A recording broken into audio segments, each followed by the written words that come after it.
Directives are reusable components that get used throughout your application, and therefore testing their functionality is definitely important. In order to test a directive, our test has to create a mock environment similar to the one in which a directive usually runs. Let's take a look at what's involved. The first thing we'll need to do is create a variable that will hold the string that is our expected directive output. Then we'll use the mock inject method to inject two more services. One we're very familiar with. That's the root scope service. Our directive usually lives inside of some scope, but as everything else in our app, it certainly is inside of the top level scope, which is the root scope. So in this example, we'll be simulating placing our directive as a direct child of the element with the ng-app attribute. The second service we haven't seen, but we've spoken about it. Remember when we spoke about how Angular converts our custom tags, custom attributes, and attaches behavior to them, expands them into different HTML templates, inserts other templates into some placeholders? Well, all that is done through the process of compilation. Angular actually takes our source HTML and using JavaScript compiles it, in other words, converts all of that special syntax like directives, components, interpolation into DOM or document object model that any browser can understand, as well as associating functionality with those components. Angular does all that with the $compile service. We're going to need that service in order to do that ourselves, so we produce the final result of our directive and check it for our expectations. Notice that we again use the underscore trick in order for us to save off the reference to the service as it's usually named. If your directive doesn't have a template or has one that embeds it directly in the directive definition object, you can skip the step. However, if it references a template using template URL property, this step is needed. When a directive uses a template URL, Angular uses AJAX to asynchronously request a template file. This is an issue for us because we don't want to deal with asynchronous behavior in our test. We could use the HTTP backend service to simulate the response, but then we would end up hard-coding HTML of our template in our test. Hard coding would make our test stuck with the version of the template we have for now. If tomorrow we decide to update the template even a little bit, our test will be out of sync with what it needs to be testing. The other option is to use the template cache service.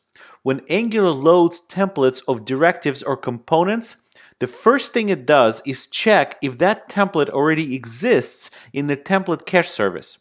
If it does exist, Angular simply uses the cached version and doesn't try to make an asynchronous request to get it again.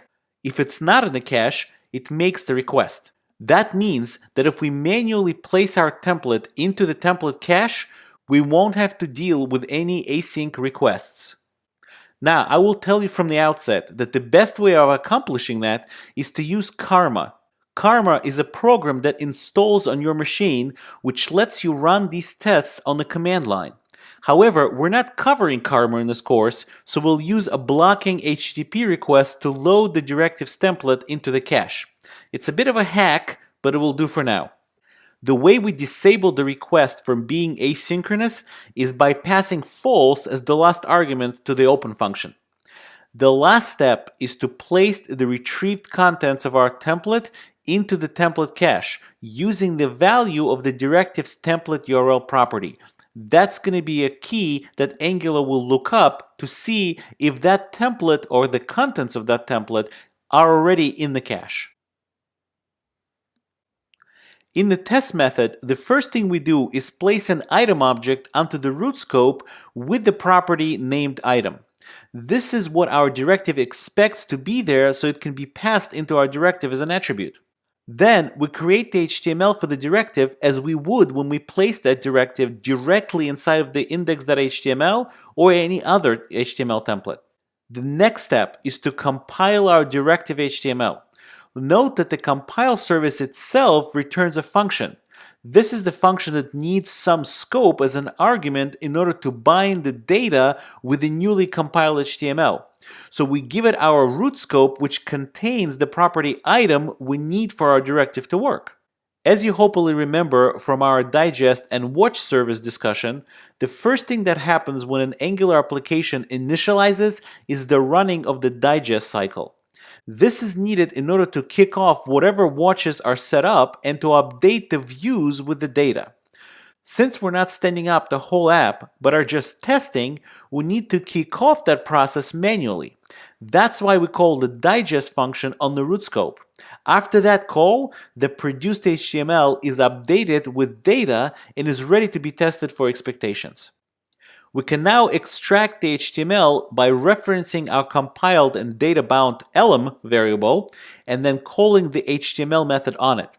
Now we could test the HTML string and verify that it is what we expect it to be at this point. Okay, let's jump into the code editor and try to test one of the real directives that we have in one of our apps that we've built.